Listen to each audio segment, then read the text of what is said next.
عبدالمطلب صاحب راغلی دی د بیت الله شریف مخې ته ټول اوښان چې کوم دی د الله دپاره نظر کړي دي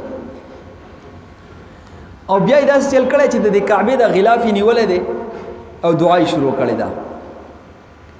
اللهم ان المرء يمنع رحله فامنع رحالك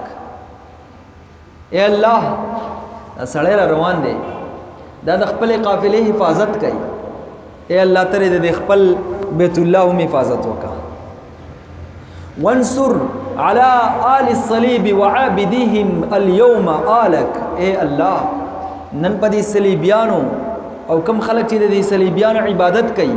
په دې باندې د خپل بندیانو مدد وفرمایا لا يغلبن صليبهم ومحالهم غدوا محالك اے الله د دوی دا چال او تدبیر د دوی دا صلیب دا نن ستا د تدبیر په مقابله کې ګوره چې غالب را نشي جروا جميع بلادهم والفيل كي يسبوا عيالك وده خدا ټول قوم د ځان سره راغستې دي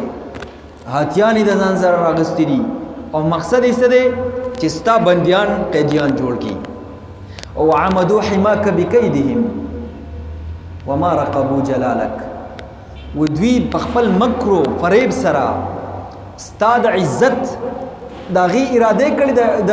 هتک اراده کړی دا چې ستا عزت تار تار کی او دوی ته ستاره جلال پته نشته دی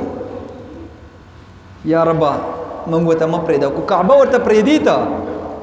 فامر ما بدالک بیا دا یو داسې کار دی چې تا ته به ظاهر شوی یو لوی کار وای موږ په دې نه پوهېږو